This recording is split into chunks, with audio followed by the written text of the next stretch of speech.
What's good? It's your boy Fanon. Okay, I'm going to talk a little bit about the middleweight division in this one and some things that Charlo talked about relative to, he said a lot of interesting things, man. So really, this is going to be a video about the Charlo brothers. Mention some things about Gervonta Davis, which I thought was funny. Mention some things about Gennady Golovkin. Talked about Canelo. Talked about Billy Joe Saunders. And he also talked about Eddie Hearn, man. So it's just a very, very interesting thing, man, whenever I hear Jermall Charlo talk. I like both Jermall Charlo and I like Jermall Charlo, but I'm most interested right about now in Jermall Charlo and, you know, his entree into the 160 pound division. Now, before I get into that, I want to thank everybody that supports the page in the live streams and the super chats and the like. And so I would hope that you, if you're not subscribed to the channel, that you would subscribe and hit the bell icon so that you can get notified of when we drop the content and when we have the live stream. So the big note on it is basically he talked about Billy Joe Saunders. Also, he talked about, so I'll start with what he said about Billy Joe Saunders and that he doesn't see anything in Billy Joe Saunders that he believes presents any problem for him as a boxer, and essentially said that the only thing that he thought that Billy Joe Saunders did very well was run. Now, when I saw Billy Joe Saunders fight David Lemieux, when he fought in Canada to defend his WBO 160 pound title, I got to tell you, man, I was impressed by Billy Joe Saunders. But the thing that I really did notice about him was his movement. And I thought that the Billy Joe Saunders movement, and similar to what I think about Tyson Fury, right? I think Tyson Fury also, for somebody that's that big, and Huey Fury, for guys that are that big, to be able to move that well and box that well can cause a problem for anybody. So I don't necessarily think that Billy Joe Saunders is an easy fight for Jermall Charlo, but I do think that the athleticism of Jermall Charlo will cause Billy Joe Saunders problems, and it's a fight that it's a boxing match that I would very, very much like to see. The 160 pound division, like the 147 pound division and the heavyweight division has a lot of really intriguing matchups, and hopefully we'll be able to get it. I don't see unification coming out of that division anytime soon, but I think that Jermall Charlo's attitude relative to Gennady Golovkin and Canelo really, man, puts him in the mix. And if we were able to get them all in the ring, I wouldn't be surprised if Jermall Charlo could come out on top of that.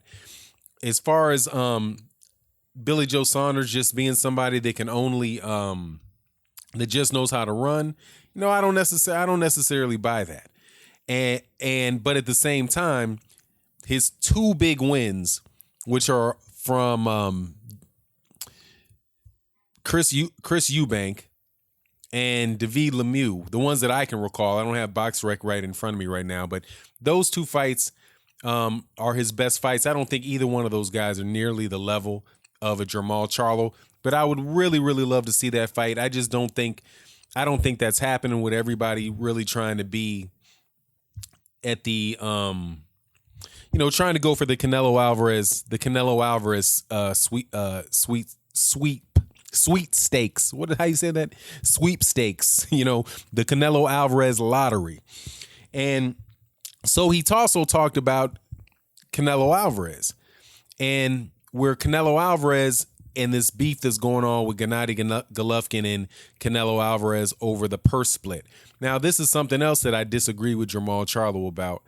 And I also disagree with another guy, Joe Cortez, if people recall. It's the retired referee who was around for a very, very long time, very good referee, and who agreed with Tom Loeffler and Gennady Golovkin's take that the fight with Canelo Alvarez and Gennady Golovkin should be a 50-50 split because of the fact that Canelo Alvarez needs to rebuild his name from the hit it take after he had taken that hit for testing positive for Clenbuterol.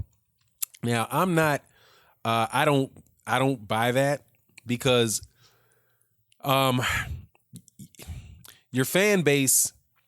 I don't buy that to this extent where he thinks that a 50-50 split is something that Canelo Alvarez needs to do, because Canelo Alvarez is the attraction, is the major attraction, and the major reason that fight is worthy of people paying, or people are going to be willing to pay, $60, $70 to see it happen. That's going to be the fan base that is coming to see Canelo Alvarez.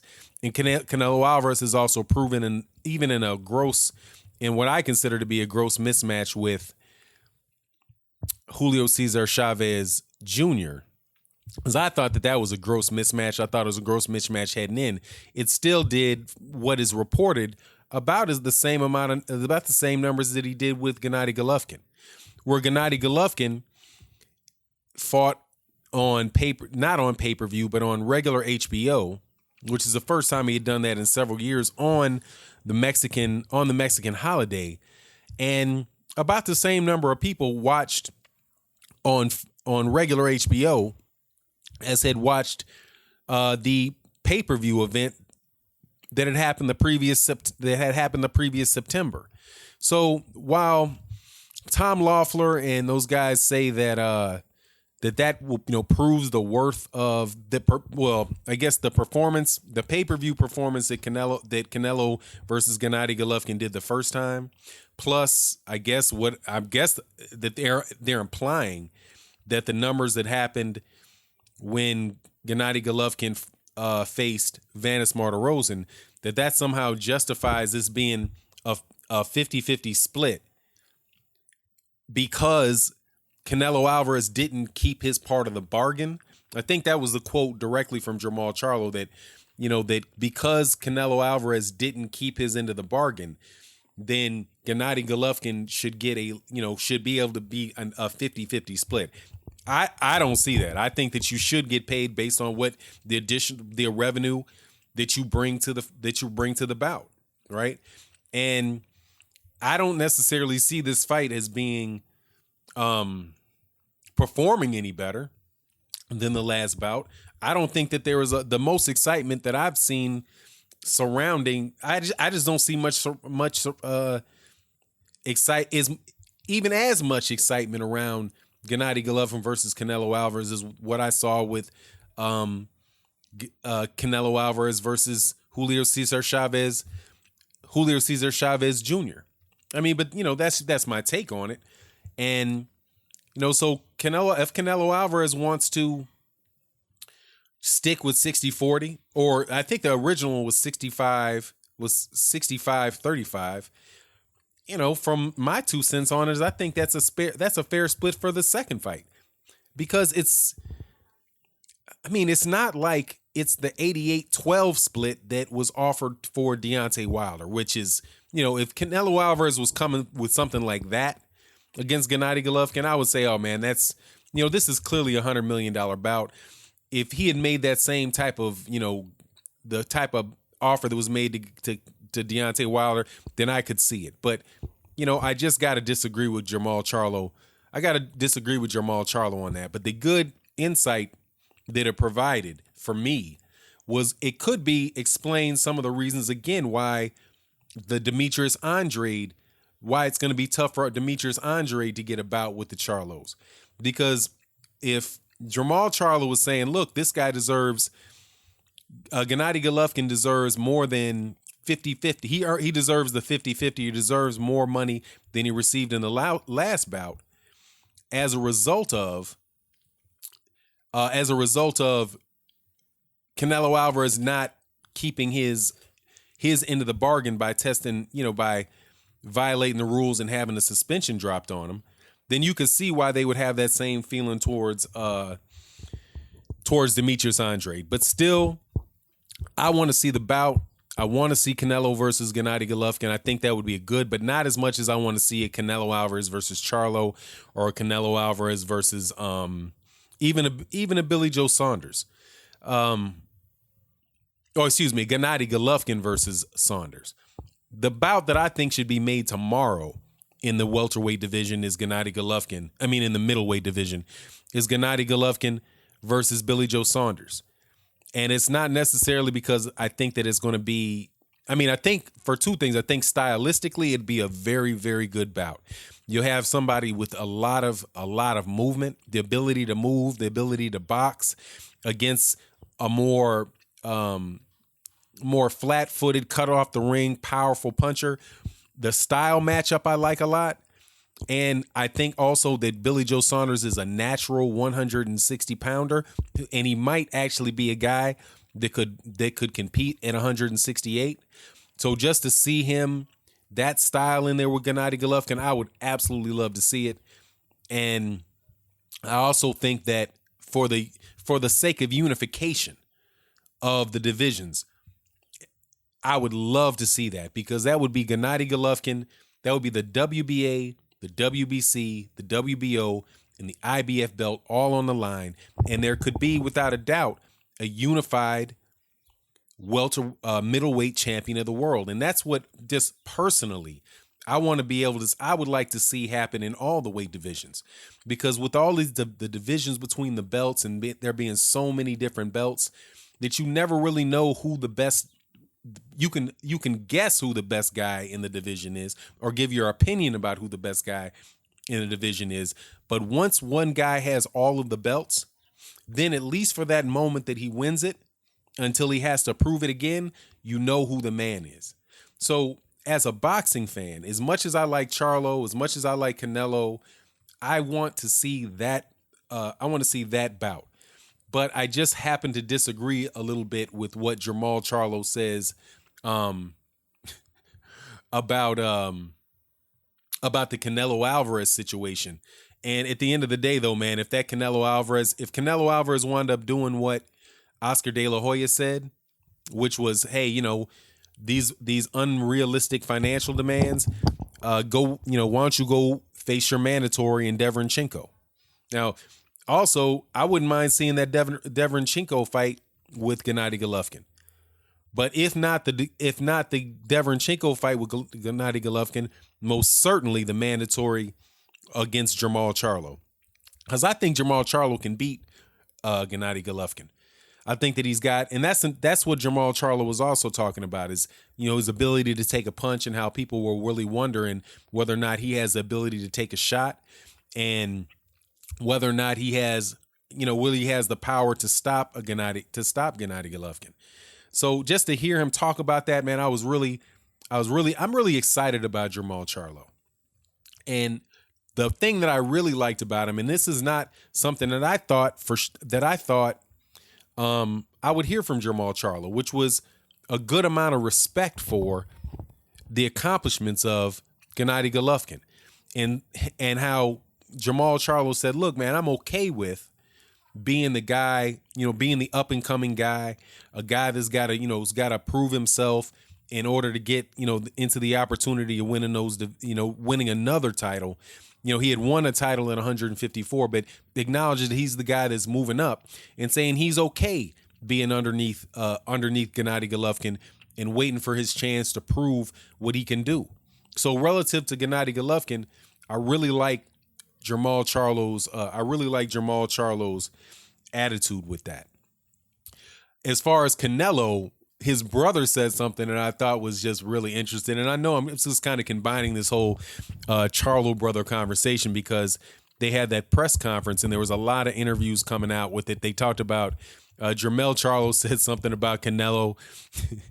I haven't read the article, but I just read I just heard about it. So he said, if, Jermall Charlo said that, Canelo, needs to stop eating that bad Mexican meat and come back down to 154 pounds, while he talked about how he didn't really want to, So anyway, that is what it is. I actually had a distraction in the middle of doing this audio, so I'm gonna skip on to the last thing that I wanted to talk about because I don't want to break these up into a bunch of different videos. But Jermall Charlo also talked about Gervonta Davis and how Gervonta Davis, he can't vouch for Gervonta Davis. He talked about Gervonta Davis and against Vasyl Lomachenko, and man was just very direct about it and saying that he doesn't think that, he says that Gervonta Davis stands no chance doesn't have a chance. Gervonta Davis doesn't have a chance against Vasyl Lomachenko. He talked about the experience. He talked about the athletic ability, the difference in athletic ability between Vasyl Lomachenko and Gervonta Davis, and he also talked about the level of experience between Gervonta Davis and Vasyl Lomachenko and the intelligence of the two, and how Vasyl Lomachenko was just, like night and day better than Gervonta Davis. And that's, now I know that Gervonta Davis and Jermall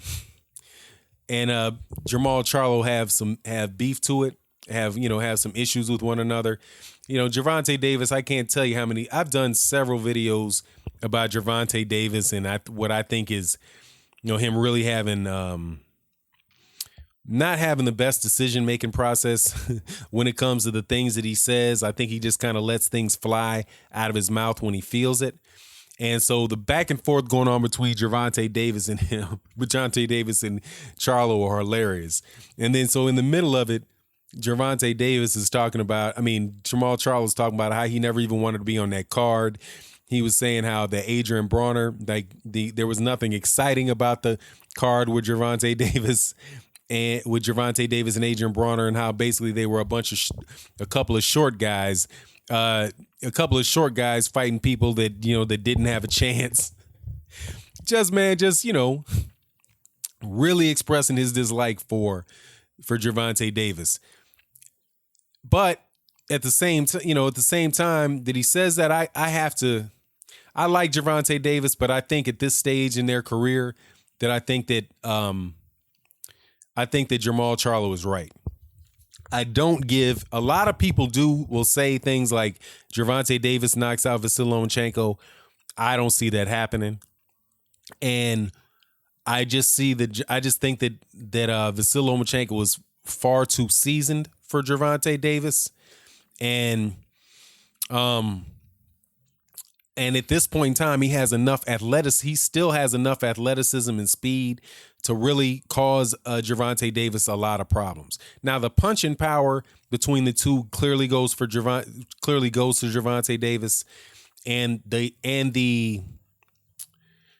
time, father time is on the side of Gervonta Davis. So I can see a scenario where if Gervonta Davis ever does face Vasyl Lomachenko, I would say if that fight actually gets made, that I might favor Gervonta Davis, because I don't think the bout will get made until Vasyl Lomachenko is really shown some type of weakness. And I think he showed some in his last bout, but not necessarily in the way that a lot of people would think. He did get knocked down by Linares, but the thing that really has me worried about Vasyl Lomachenko for his future is the fact that if that injury is real, that injury occurred. Because Vasyl Lomachenko is 30 years old now.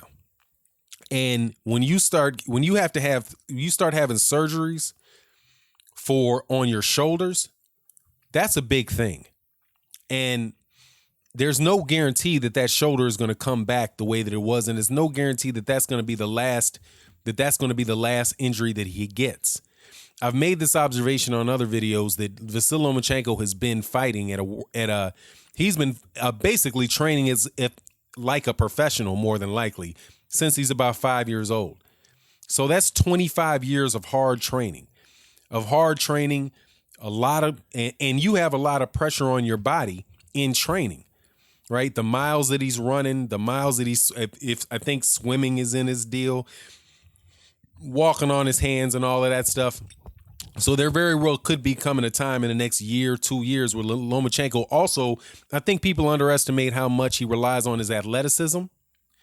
And the fact that if he does that, if he's relying on his athleticism more than people give him credit for, switching angles, having fast hands, all that stuff, that's heavily reliant upon him being an athlete.